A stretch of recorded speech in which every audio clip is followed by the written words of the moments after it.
Tonu do propo mitan edo moimogbo kalame gonu edente viokon edo ganho linkotombe no ejado tole gantonho lobo mina zedo to menumi mina besi ho taleji lonati menumi lo jile sewa madogbeta e dazo apodo kos lepi opo ina do fe kosin o lepi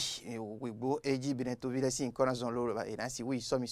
e azoton i vivon do so e waye bo e rometian ina so wegbo mon koton so jonu o sena sin huyo nuwa e azobo e wa so yo mi do ton mes années dion mina do pe tonu mi gosi apane ho mina to entora jile do kun jinu alavo sin okuyo gbe ona na blogbon lo kun jina la vi vovi yare le ina do inko eton le we mame nu wa mon koton ikuro bloblo do kun jinu alavo eyin akoso ton ro biren to mi ton me bi e wezon bo mi di salo ipon kun jinu alavo edu agbome kalavie de nu wa mon koton ro yin gbon e mina do gbe tonu mi zande din chobo mina to entora jile do America to me de na blogbon lo na pla mera ho Donald Trump e to gan ho masoro uganjia e so ihwegun iro tameton lien do ndende wu zande dion mina dogbe enele bitonu dokporopo ometonle mechira mi ho tale jene bonvo gbe domi bo bio mi do jilele mini yagbon bo voro fie mi ni bona si ho monu kunje nwero jijewe dogbe omele biwu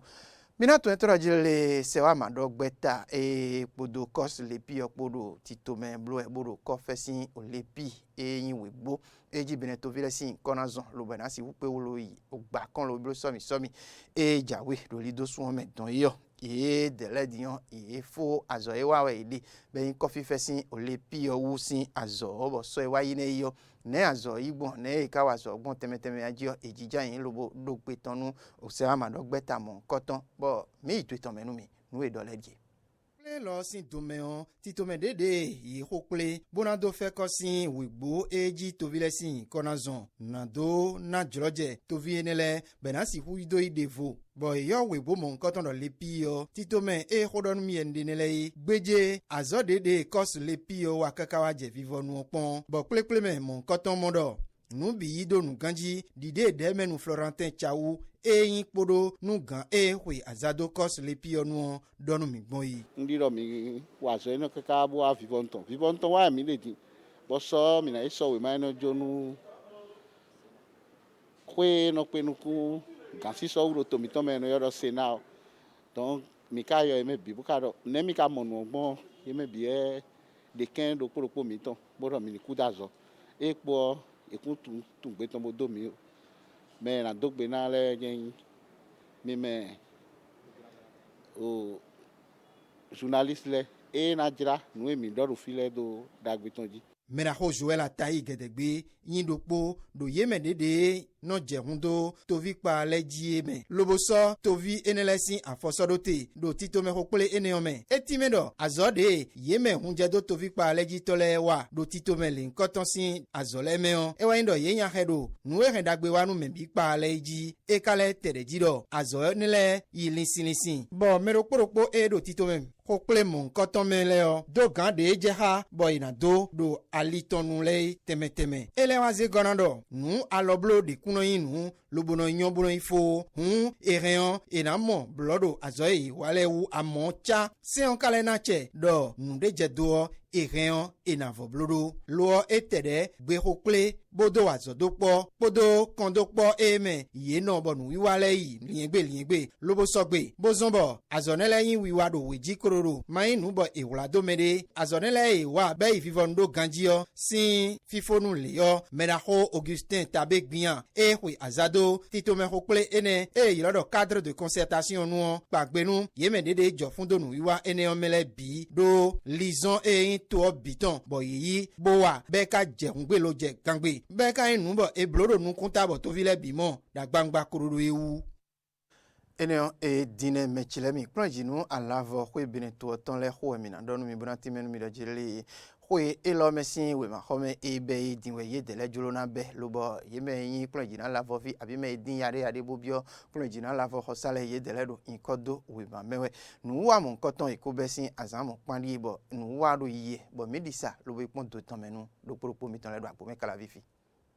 no cause do we mame besin we afọ oko go so ije we afọ oko no kunrupo to de ko besin segbla yo dile me do pre jan la vrote mi to le me o igbe poro kan gbe denu we ta gbe lo azantene go sofin plus we me de ton na do disai pre ji ala vote eru agbome kala viton me e credo me jeli no kodro mame o e ko benu gbo dide e jera gbe dute e ni o me o menako le roi gbeyin de pre ji ala vovi ewenu ye na doka hobie do fine e do ko do tete medo mejele no koto do we mame ileo apawe vovo we jiwe ereji mede de ile timbo no ko ye de ele ton e ton julo kokori de e jeragban deji we chobo me lele vole timbo no ko ye de ele ton le yo e ton a mu me si no ko de ton le yo na do yi we ma e na de kledo ina do no ko ton do we mame e lodo fish description do zuja gegbe mene yo on ronwe e inu ye de ele ta deji mede de letimbo eno fonzan lo no wa fi chobuna simo we ma eniyan yi ti tengbe eyinde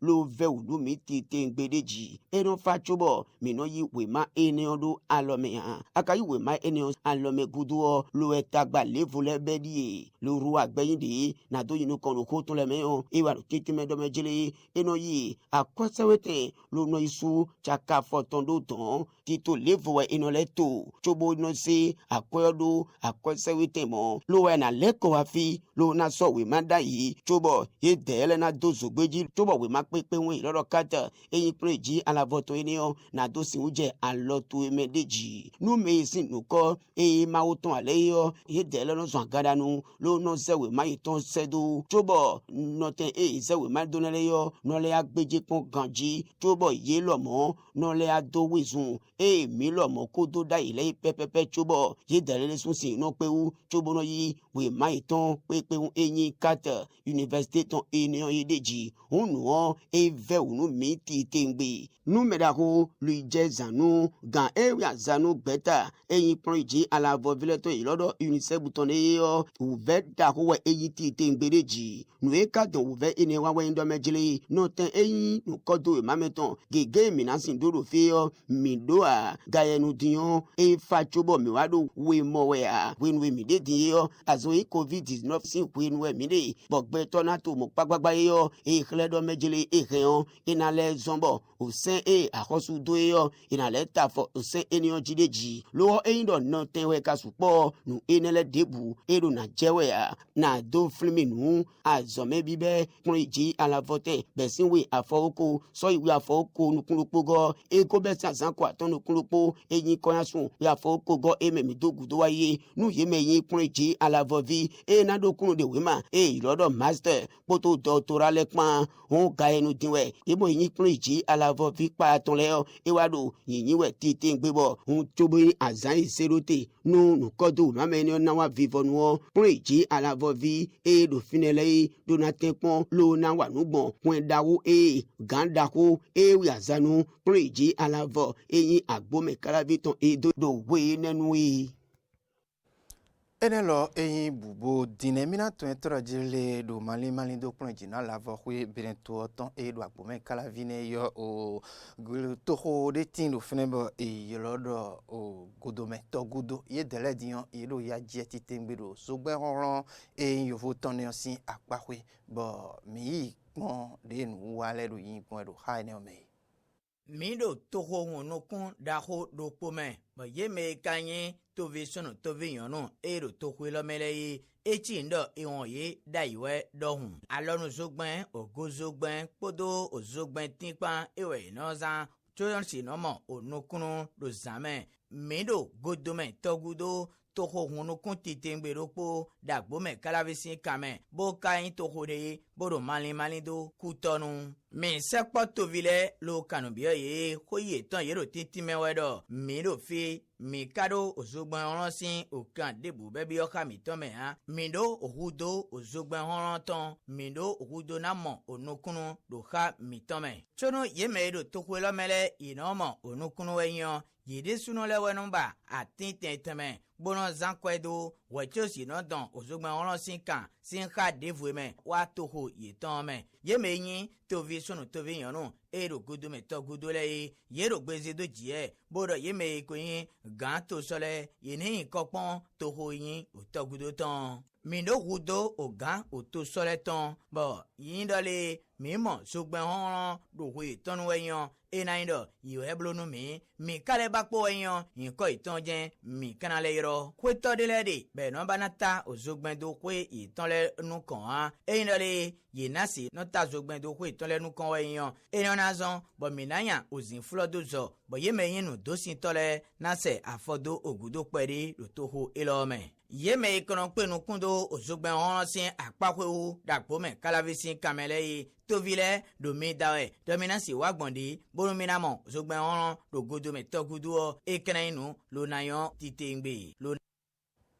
agbome kalavi ha me jemina no brando no mido jile yeme yin don pevu jonjo jaburo agbome kalavi ha me dinle yo zande dion ye dele dina yime lo mokodo safin do azomamo wasi do to ponlagan podo yeme yin tito me akoso to mado ndeme lo potin bo ye jako bona si hu gwalonu o do jonjo jamo kotonle bo ina yonde wa trala okanli eyin koklo mi ton fontone opodo koklo e no ni bono do lantone e na si wuklon yi yele die mi ponkwede zanvi yo e jawele medion John Joja e do agbome kalavile yi do kporopo afode kande gbamo na yin membo ina nanu nwe do kanle trala koklo mi tonele sin sin apakwe lobona si hude yi sin azomamoa sin aliji nu yo amon koton e nu yiwade lobo titome a hosu tumado ndeme e lodo initiative action et développement soda yi mi do ko do jire ko newe igena koklo ko se koklo ko do khome no india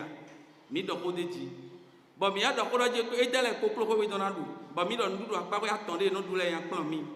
mi trofine mi do ko do azonde no jeleji mi do ko do goji mi do ko do varial ji mi do varial atonti mi do ko do formation leji bo mi trofine mi do ko do vitamine leji bo mi do formation wen yena plan mi de no blo vitamine bo sundo kporopo aizen ewe na dona nu nyeme enele do koklo foton sin apakwe podo koklo de no yin lo no yin bono du lan itonle epo sin apakwe nu yiwa mon koton yin nu yiwa de lobo kalavi sin tokun la gan podo se amado gbeta ton bodo fine die yido akon lo na do go alonu yeme yin don pevudo kalavi sin ha mele yi bo enewe zombo do kan inu nu yiwa mon koton sin apakwe yo gan e kwaza do tokun la kalavi ton nu meda ho angelo ahwanjinu tere jiro linlin koro isi lobo ina so gle yi ta afatan jejimo sodote do panru sin haome ina sodo glezo wi apodo kanlin posin aliji bona zombo ton pevu e do kalavisi haomele na domo azowa ene si tamelin we mide lobo gan e kwazado titome hosu tumado ndeme linkotonu wa mo mi podo linlin tonpo bo mi modo linlin ene o ebio linlin mi tome bo sogbe ha pepepe e we zombo mi yigbenu nu wiwa ton ene nazon kokolo mi toneo eyin fonton ewea e no yin bono sa lan itonele ina jajiro to pon la mi tome bona de don pevu gege sin ya jiji podo azomamo apo sin aliji nu yo amon koton ewe fifinu mi bo mi juroro to vile bi ni si wado to lobo ayi nu yesin nu wiwa le nkotome bona do wadagbenu gbezan itona nu ywena me mon koton nabe do azanka pe ejawe bonazon bo ton pevu enele podo dia vinele po na yin me lobona si rumo yedele so do akwe podo azoposin alinu mina kosin bene to amelo ya America gbeje mina to entore jile to gan e no friendin lojo asinpo do emra ho Donald Trump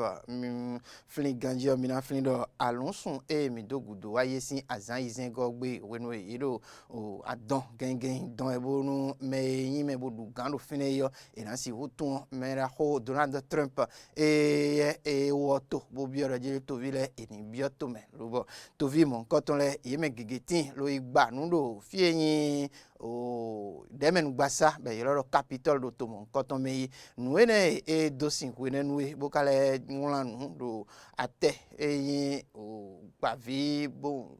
penoton ji bo bioro jile yeme yin me bo donu mo koton sin le adama chi onu ye titingbe enima azan mo koton o nu ene je ku nenu yeme yin o me bo yin o de menu le gigitin bo bioro jile eduna do wedo mera ko ene raison bo so e wa idine yo yeme yin de menu to mo koton ton me la ikudo yeme yin hunje do o mera ho Donald Trump ton jire po jijan yin bo do hosi de nu mo koton na yin bon yi bo de jijan yin bo do ho ne le kaka yo mi lo sisi do jire eyigbe bo ena si hu kla mera ho Donald Trump i hwegun bona si hu do hwede e ndo jire e wa do di chi ejin mechilemi mina leti menu odokporoppo mi ton le mi kan ton to jire to gan do fene di Joe Biden e kun ken do ho mo koton wo e ti me do jire nu emi anu kunu emi dimbo emi na wa e wa yin azo emi na wa bo to vile na si hu mo azo wa bo kana mo nduwe mechilemi